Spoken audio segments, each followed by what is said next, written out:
Hi అండి, అందరికీ నమస్కారం. Welcome back to my channel yours lucky vlogs. కొత్తగా ఎవరైనా మన ఛానల్ చూస్తుంటే ప్లీజ్ అండి సబ్స్క్రైబ్ చేసుకోండి. ఆల్రెడీ సబ్స్క్రైబ్ చేసుకునే వాళ్ళకి చాలా చాలా థ్యాంక్స్ అండి. మరో చిన్న రిక్వెస్ట్ ఏంటంటే వీడియోలోకి వెళ్ళే ముందు ఒక చిన్న లైక్ చేయండి ఫ్రెండ్స్. వీడియో చూస్తున్నారు, లైక్ చేయడం మర్చిపోతున్నారు. మర్చిపోకుండా ఒక చిన్న లైక్ ఇచ్చారంటే నాకు చాలా మోటివేషన్గా ఉంటుంది. ఇంకా నాన్న అయితే ఊరి నుంచి వచ్చారండి. ఇంకా సరే ఒకసారి గుడికి వెళ్ళేసి వద్దామని చెప్పేసి ఇంకా ఫాస్ట్గా అయితే ఇంట్లో దీపం పెట్టుకుంటున్నాను. కొంచెం హల్వా చేశాను, కేసరి అంటాం కదా, రవ్వ కేసరి చేశాను. గుడికి తీసుకెళ్దాం అన్నట్టుగా ముందు రోజు నైటే నేను గుడికి వెళ్ళేసి వచ్చాను. కాకపోతే ఇంట్లో టైం లేదనమాట నాకు. ఇంకా హడావిడిగా గుడికి వెళ్ళిపోయాను. ఇంకా ప్రసాదం చేసుకొని తీసుకెళ్ళేంత టైం లేదు. ఇంకా అందుకని అరటి పండ్లు అలాగే అగరబత్తులు తీసుకొని వెళ్ళాను అనమాట. ఇంకా ఈరోజైతే కొంచెం ప్రసాదం చేసుకొని తీసుకెళ్దాం అన్నట్టుగా. ముందు రోజు లేట్ అయిపోయింది కదా, ఇంకా హారతి ఇచ్చిన తర్వాత అర్చన చేయరనమాట. ఈవినింగ్ టైంలో హారతి ఇచ్చేశారు, అందుకని అర్చన చేయలేదండి. ఈరోజు వెళ్ళి అర్చన చేయించుకొని వద్దాము, అలాగే నాన్న వాళ్ళ పేరు మీద నా పేరు మీద అన్నట్టుగానే వెళ్తున్నాం అనమాట. అందుకే కొంచెం ఫాస్ట్గా రెడీ అవుతున్నాం. నాన్న హాస్పిటల్కి వెళ్ళేది ఉందనమాట. ఈలోగా తొందరగా వచ్చేసామంటే హాస్పిటల్కి కూడా లేట్ అవ్వకుండా ఉంటుంది. బాగా ఎండ్ అయిపోతుంది కదా కొంచెం, అందుకనేసి ఫాస్ట్గా వెళ్తున్నాము. ఇంకా వంట అయితే అయిపోయిందనమాట. టిఫిన్ కూడా రెడీ చేసి పెట్టేశాను, వచ్చిన వెంటనే తినేసి వెళ్తారన్నట్టుగా. ఇంకా దీపం పెట్టుకొని ఇంకా ప్రసాదం కొంచెం బాక్స్లో పెట్టేసుకొని గుడికి వెళ్ళడమేనమాట. ఇంకా ఇలా వచ్చినప్పుడు కొంచెం టెంపుల్కి అట్లా వెళ్తే ప్రశాంతంగా ఉంటుంది. మా సైడ్ ఏంటంటే మా ఊరి గుళ్ళో అర్చన అలా చేయడం కొంచెం తక్కువే. అంటే మనమే స్వయంగా వెళ్ళి మన చేతులతో మనమే దీపారాధన అట్లా చేసుకొని టెంకాయ కొట్టుకోవడమే. పూజారి ఉండి పూజ చేయడం కొంచెం తక్కువేనమాట. సో అర్చన చేసుకోవడానికి మంత్రాలు అవి మనకు రావు కదా, సో మనకు వచ్చినట్టుగా భక్తితో మనం చేసుకుంటాము. ఇంక ఇక్కడ వచ్చినప్పుడు ఎప్పుడైనా సరే ఇలా టెంపుల్కి వెళ్తే పేర్లు చెప్పి కొంచెం అర్చన అట్లా చేపిస్తాను, మనసుకు ప్రశాంతంగా ఉంటుంది. ఏదైనా కొంచెం దోషాలు ఉన్నా కూడా అలాంటివి కూడా మన జోలికి రాకుండా ఉంటాయి అన్నట్టుగా నమ్మకం అన్నమాట. మేమైతే బాబా గుడికి వెళ్ళామండి. మేము వెళ్ళేసరికి పూజారి గారు అయితే ఇంకా రాలేదు. దీపాలు అవైతే ఉన్నాయి కానీ పూజారి గారు అయితే ఇంకా రాలేదనమాట. సరే కాల్ చేసాము, వస్తున్నామమ్మా వెయిట్ చేయండి, కొంచెం దక్షిణ అంటే ప్రదక్షిణలు తిరగండి అని చెప్పేసి అన్నట్టుగా అన్నారు. సరే అని మేమైతే ఇంకా చుట్టూ దర్శనం చేసుకొని రెడీగా కూర్చున్నాం. టెంకాయ కూడా కొట్టి రెడీగా కూర్చున్నాం, వస్తే అర్చన చేయించుకుందాం అన్నట్టుగా. ఇంకా నేనేంటంటే అందరూ ఉన్నప్పుడు వీడియో తీయలేను, అలాగే నేను పూజ చేయించుకుంటున్నప్పుడు కూడా నాకు వీడియో మీద దృష్టి పెట్టడం అంత ఇష్టం ఉండదు. సరే పూజారి గారు ఇంకా రాలేదు కదా, ఎలాగో ఖాళీగా కూర్చున్నారు మా వాళ్ళు. సరే అక్కడ వెళ్ళి దండం పెట్టుకోండి, ఒక చిన్న ఫోటో తీస్తాను, మెమరబుల్గా ఉంటుంది అనేసి మా నాన్నని మా వారిని పంపించాను అనమాట. మా వాళ్ళైతే గుడికి వచ్చినా కూడా నీకు ఇదేం పిచ్చి అని చెప్పేసి నన్ను పక్క అరుస్తూనే ఉన్నారు. సర్లే నాన్న మెమరీగా ఉంటుందని చెప్పేసి ఇంకా పూజారి గారు వచ్చిన తర్వాత అర్చన చేయించుకొని ఇంటికి వచ్చాము. చెప్పాను కదండి, పూజ చేస్తున్నప్పుడు వీడియో తీయడానికి నాకు అంత ఇంట్రెస్ట్ ఉండదు అనమాట, ఇష్టం కూడా ఉండదు.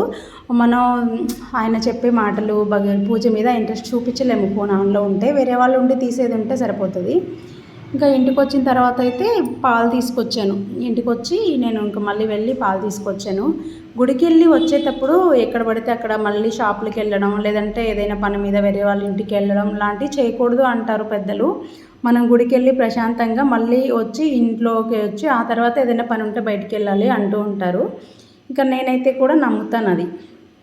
అందుకే వస్తూ పాల ప్యాకెట్ తేకుండా మళ్ళీ వెళ్ళి తీసుకొచ్చాను అనమాట. ఇంకా కాఫీ అయితే పెడుతున్నానండి. చెప్పాను కదా ఆల్రెడీ ఉప్మా చేశానని చెప్పేసి. ఇంకా అదైతే తినేసి ఆ తర్వాత కాఫీ పెట్టుకుంటున్నాము. వాళ్ళిద్దరికీ పాలు కాగిన వెంటనే ఇచ్చేసాను, కాకపోతే నేను కొంచెం లేట్గా తిన్నాను. ఇంకా అందుకని నేను తర్వాత నా ఒక్కదానికే పెట్టుకుంటున్నాను అనమాట కాఫీ. అదేంటోనండి, కాఫీ టీ అంటే తెలియదు నాకు స్టార్టింగ్లో. మా ఇంట్లో నేను చిన్నపిల్లప్పుడు నాకు తెలిసిన ఒకే ఒక కాఫీ చొంటి కాఫీ. అది చొంటి టీ అంటారా చొంటి కాఫీ అంటారా తెలియదు. అమ్మ అయితే చొంటి కాఫీ అని అనేది.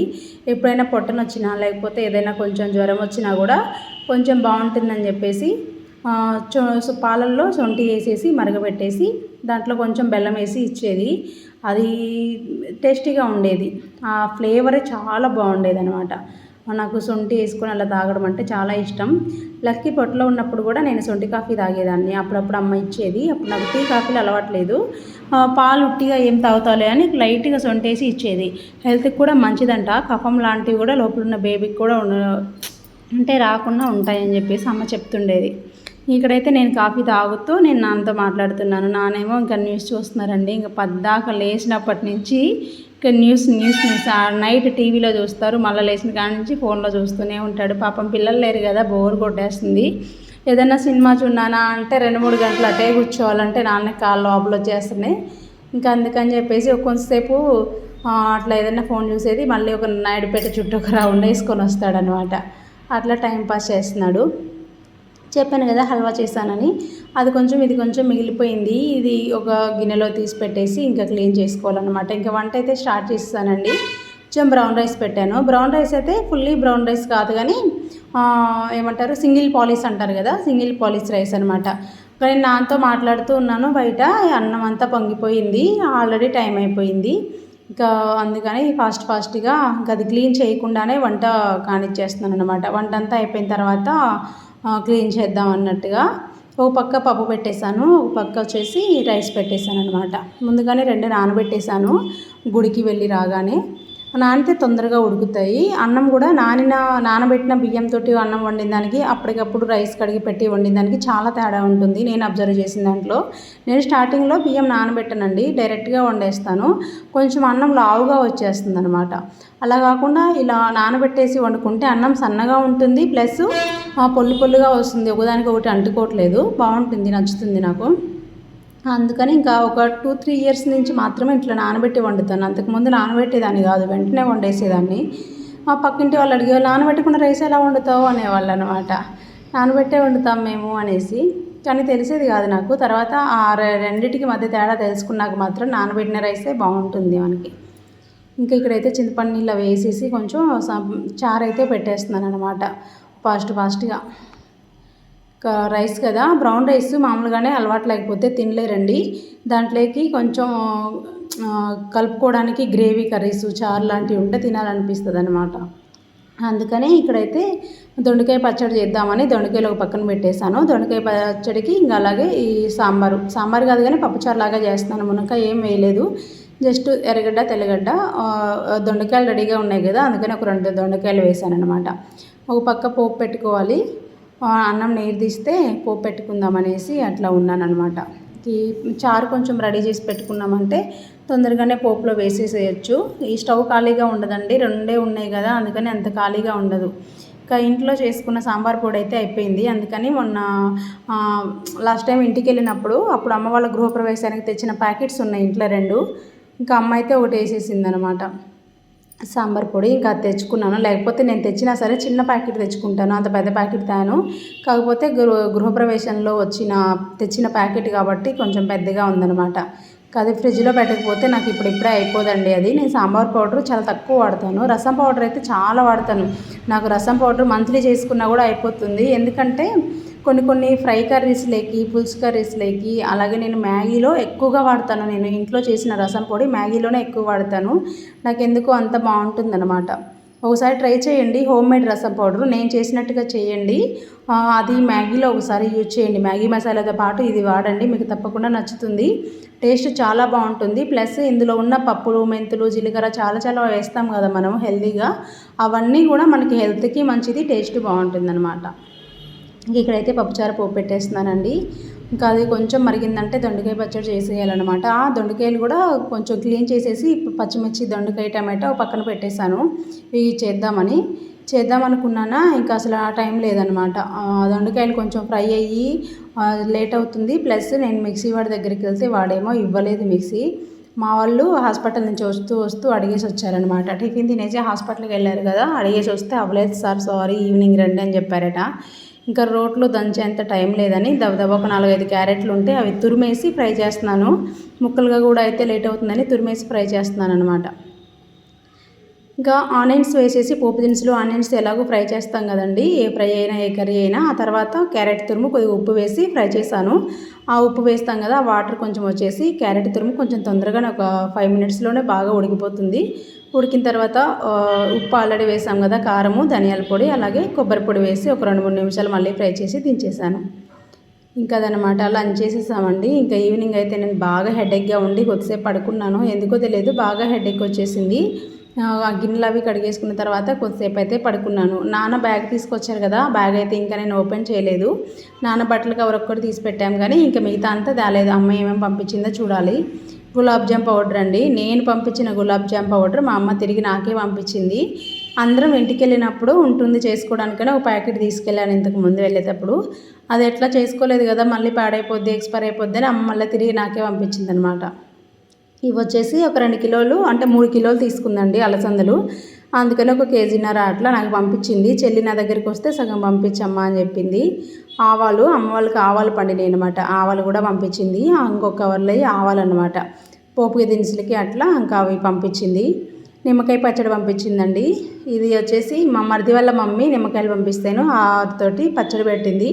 చాలా బాగుంది, నాకు చాలా ఇష్టం. పెరుగన్నంలో నిమ్మకాయ పచ్చడి, ఆవకాయ పచ్చడి వేసుకొని తినడం అంటే నాకు చాలా ఇష్టం. నేను ఎన్ని రోజుల నుంచి ఎదురు చూస్తున్నాను. నాకైతే ఫ్రెష్గా ఉన్న నిమ్మకాయలు అస్సలు దొరకట్లేవు. అందుకనేసి ఇంక పెట్టుకోలేదు. అమ్మ అయితే పెట్టి పంపించింది. అబ్బంగా అసలు అది చూడగానే తినకుండా ఉండలేకపోయాను, అంత బాగుంది. ఇంకా తర్వాత వచ్చేసి మినప్పప్పు, ఇంట్లోదే మినప్పప్పు. అది కూడా కొంచెం వద్దులే అమ్మ అంటే పంపించేసింది.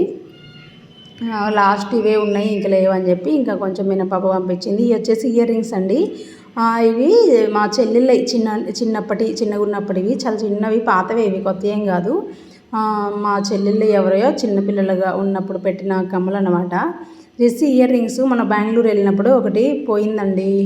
హౌస్ షిఫ్టింగ్ చేస్తుంటేను ఆ టైంలో మిస్ అయిపోయిందనమాట. ఎక్కడ పోయిందో తెలియదు. ఇంకా అందుకనేసి ఇయర్ రింగ్స్ అయితే జెస్సీకి పెట్టమని పంపించింది. ఇంకా అవి పెట్టాలి, చిన్నవి అవి పెట్టాలన్నమాట. చాలా బాగున్నాయి. అంటే ఒక లీఫ్ మోడల్ వచ్చిందనమాట. మ్యాంగో లాగా, లీఫ్ లాగా అనిపిస్తుంది. తర్వాత అయితే బత్తాయిలు పంపించింది. ఇంకా మొన్న వచ్చేటప్పుడు కూడా బత్తాయిలు పంపించిందండి నాన్న. లాస్ట్ టైం వచ్చినప్పుడు కూడా అవైతే ఇంకా చేసి వాళ్ళు వెంటనే వెళ్ళిపోయారు కదా, అవి అలాగే ఉన్నాయి ఫ్రిడ్జ్లో. వాళ్ళకి పెడదామన్నట్టుగా ఇంకా అంతే ఉన్నాయి, అయితే ఎర్రగా అయిపోతున్నాయి. ఇంకా ఇప్పుడు మళ్ళీ ఒక 10 కాయల దాకా పంపించింది. ఇవి కూడా ఫ్రిడ్జ్లో వేసేయాలి. ఇంకా వాళ్ళు రాగానే జ్యూసులు అవి చేయొచ్చు. మా వారికి జ్యూస్ చేద్దాం అనుకుంటాను కానీ ఇంకా ఏదో ఒకటి వెజిటేబుల్ జ్యూస్ అట్లే సరిపోతుంది. ఇవైతే కొంచెం టైం తీసుకుంటుంది కాబట్టి ఇంట్రెస్ట్ రావట్లేదు, అంతే చెయ్యాలన్నమాట. ఇవి వచ్చేసి మెయిన్ ఇంగ్రీడియంట్, అంటే మా జెస్సీకి తెచ్చిన ఇయర్ రింగ్స్ కంటే కూడా మెయిన్ ఇంగ్రీడియంట్ ఇది అని చెప్పొచ్చు. Mango pickle. ఈ సంవత్సరం నేను మ్యాంగో పికిలు పెట్టలేదండి, నాకు పర్ఫెక్ట్గా కాయలు దొరకలేదన్నమాట. నేను ప్రతి సంవత్సరం నాయుడుపేటలో ఒక చెట్టు ఉంటుందండి, తెలిసిన వాళ్ళని కాదు కానీ అది మామిడికాయలు, పచ్చడికాయలు అనమాట. అక్కడ వెళ్తే ఆంటీ డబ్బులకేనండి, మనం ఎప్పుడు వెళ్తే అప్పుడు కోసిస్తుంది. నేను ఇక్కడికి వచ్చినప్పటి నుంచి అవే చెట్టుకాయలు పెట్టుకుంటున్నాను. లాస్ట్ ఇయరే పెట్టలేదు, ఆ టైంలో నేను ఇంటికి వెళ్ళిపోయి పెట్టలేదు.